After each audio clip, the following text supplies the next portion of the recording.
manawag sa ako, nagpanawag ko. Pagka di man niya makabati lang sa naman nag-hip-ship ka. Kaya lag-hip ko lang. Bating tanong truck. Mga truck ang may bati ah. Pero kung di na ko manawag kay di ka makasabot na nila cellphone. Yan lang ang mga truck.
Okay bang size? Ito ano mo din sa size? Kasi ko 15.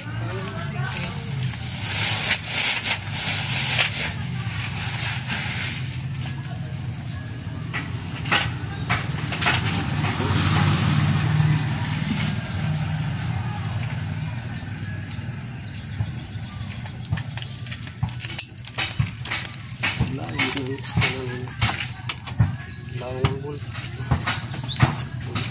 Hawag. Ito hawag.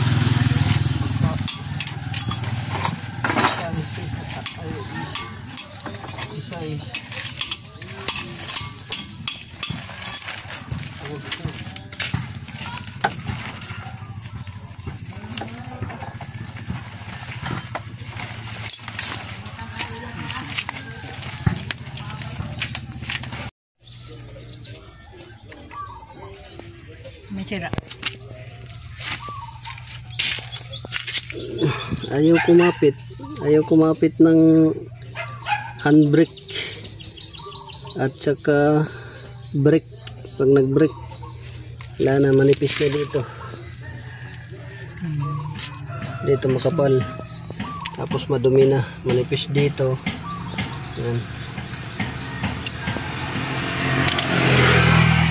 Palitin na to. So yan yung dahilan kung bakit ayaw kumapit yung handbrake ninyo, dahil manipis dito hanggang dito makapal. Pag dito naman makapal, manipis dito.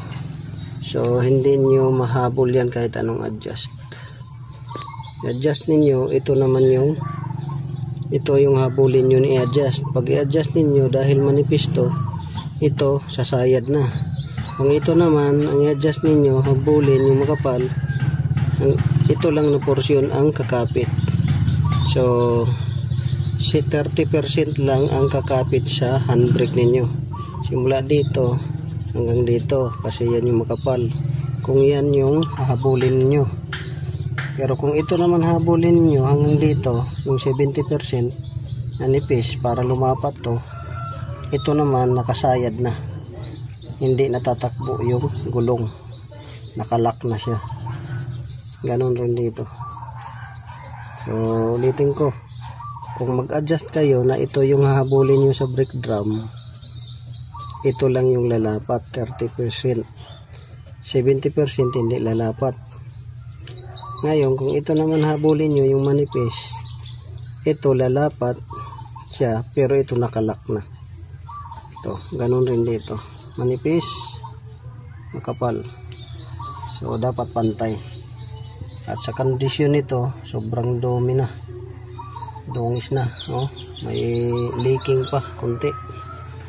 So yun, Tanggalin natin yan. So ito yung dahilan kung bakit hindi kumapit yung brake ninyo. Mag-slide lang. Pag brake ninyo, slide lang dahil 30% lang kumakapit. Pag handbrake ninyo, di rin kumakapit dahil 30% lang kumakapit. Yung 70% hindi na lumalapat. So yun lang guys. Mayroon din dito, putok na yata itong shock. So yun, tanggalin natin yan, hanapan natin ng parts. Tingnan natin din doon sa kabila. Sige.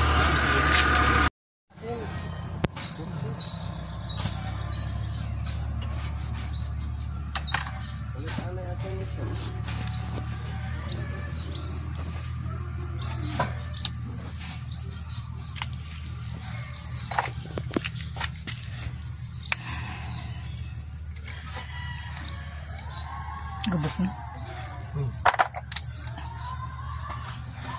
Ayun, may leaking.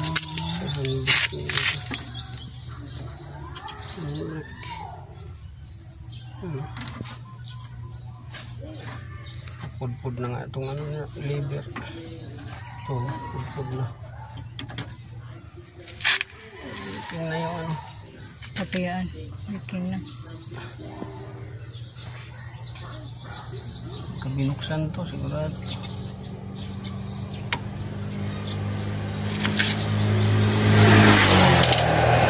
Pagit din.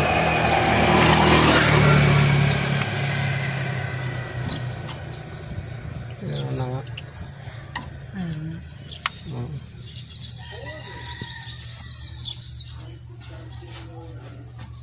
Pero hindi magbomba pag may leak. Malakas naman ang preno nito. Kaya lang leaking na talaga. Ito yung sample natin. Tutukan mo yung leak.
So ito naman guys, pangharap.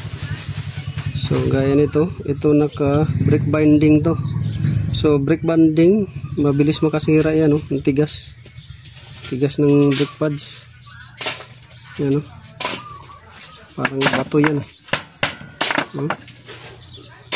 Hindi nga siya napupudpud, pero yung sisirain naman yung rotor disc nyo. Yan, manipis na rin, oh, palitin na. Saka ito, ang tigas niyan. So ngayon, tingnan natin doon yung rotor disc.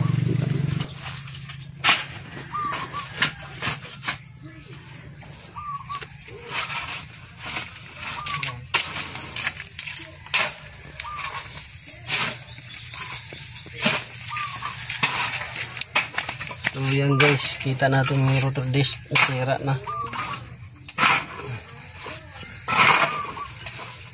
Gagrind na lang natin yan para matanggal yung lalim niya.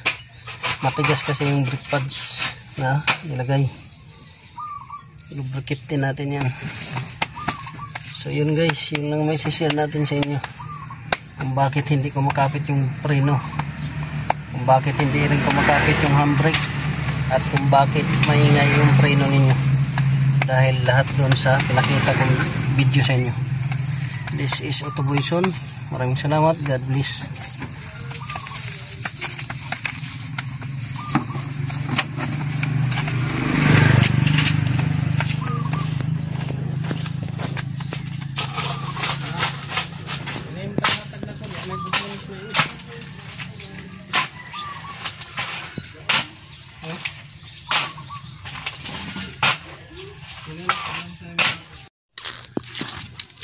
So ayan guys, good morning. So welcome back to my YouTube channel. This is Autoboyson. So isang dahilan guys kung bakit hindi kumakapit yung handbrake ninyo dahil dito. So nabulok na yung drum cover plate nya. Ito yung tinatawag minsan na back plate or drum cover plate. Nabulok na. So pag dito mayroon pa yan guide dito. Ayan, may guide pa yan dito para pag tinulak mo ay yan, gagalaw siya. Yan pag tinulak mo, kaso nawala na dito, nabulok na. Pangalawa, ito maluwag na itong ano niya, yan maluwag na. So pagka tinulak mo yan, yan dahil sa nabulok na, di na siya makatulak. Konting-konti na lang talaga yung handbrake niya natulak. Yan o. Konting-konti na lang.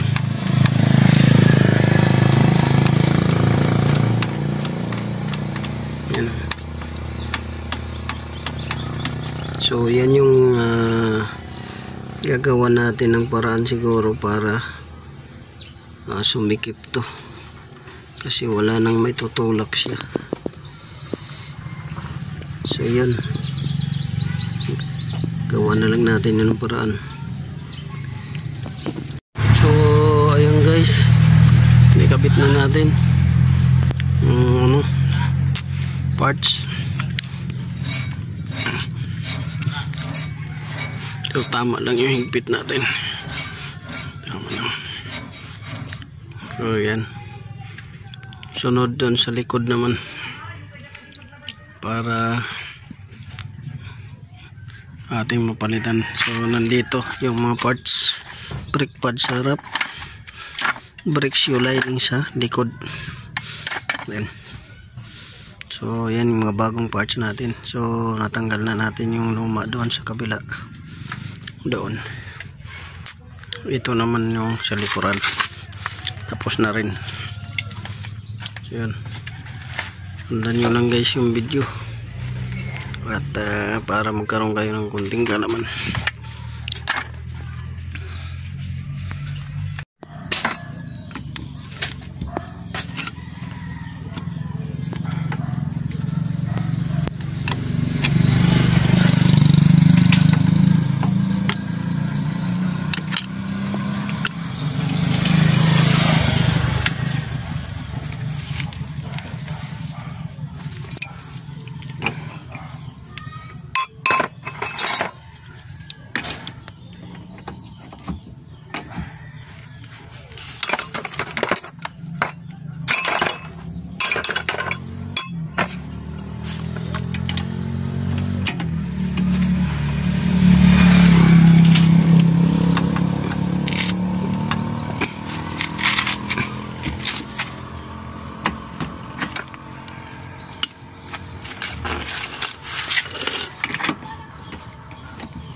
So dito guys, tinatanggal na natin sa kabila.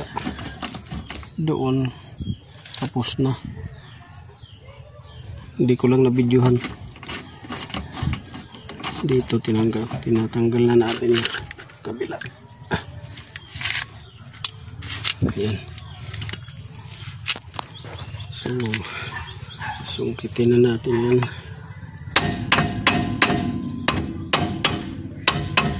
Okay natin para umabas yung bearing.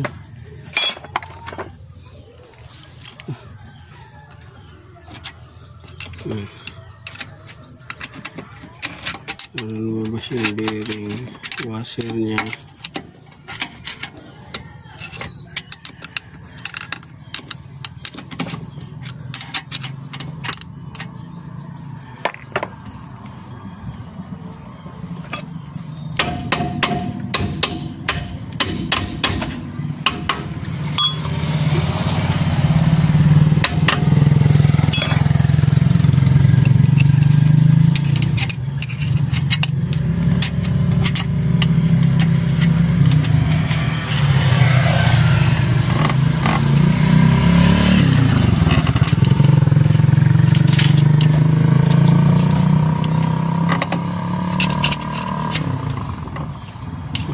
Ito sikipan lang ito guys.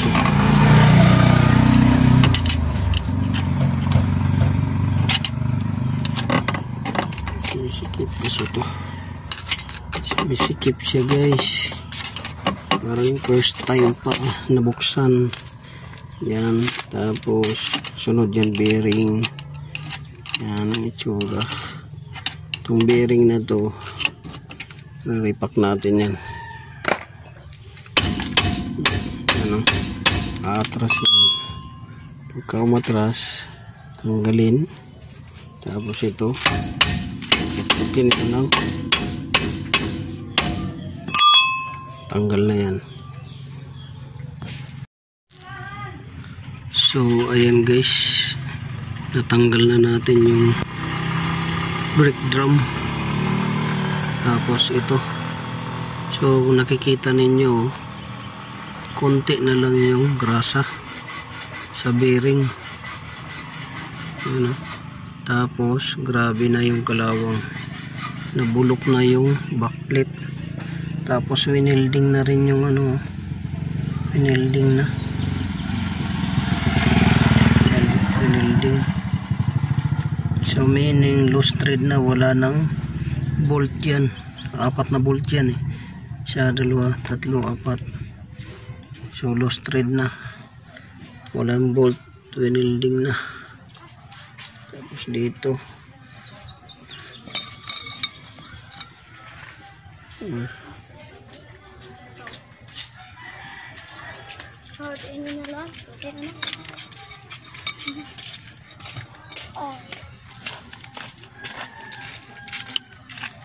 yan. So lagyan natin ng grasa, linisin natin yung bearing, tapos palitan natin ng ito. So dito makapal, meaning hindi siya sumasaya dito ng gusto. Dito sobrang nipis. Yan, nipis na. So yun, yan yung papalitan natin, hindi ito yung pamalit. So yun guys.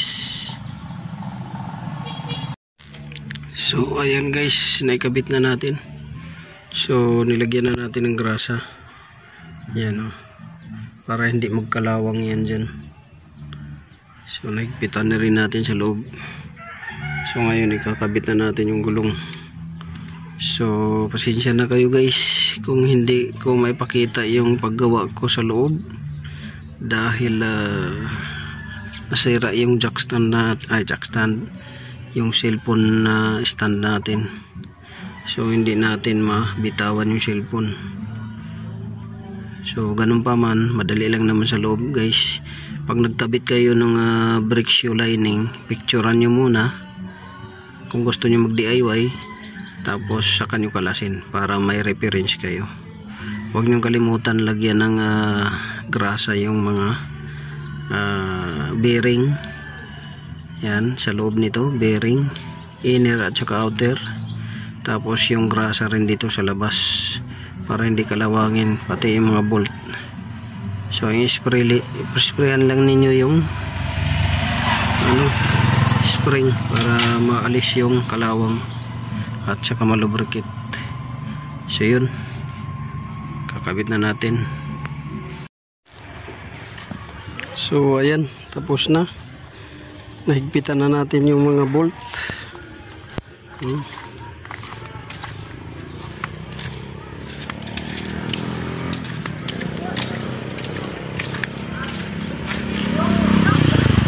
test na natin. So yun lang guys. So yung lang ang masishare ko sa inyo. Hindi ko makapit yung handbrake. Yun yung brake shoe lining. Tapos durog na kasi yung ano niya, adjuster, kaya hindi ko umaabot. Tapos yung maingay pag nagpreno dahil pudpud na yung brake shoe at saka brake pads. At saka yung ayaw kumapit ng preno. So yun lang, this is Youtubation. Sana nakakuha kayo ng konting kalaman. So God bless.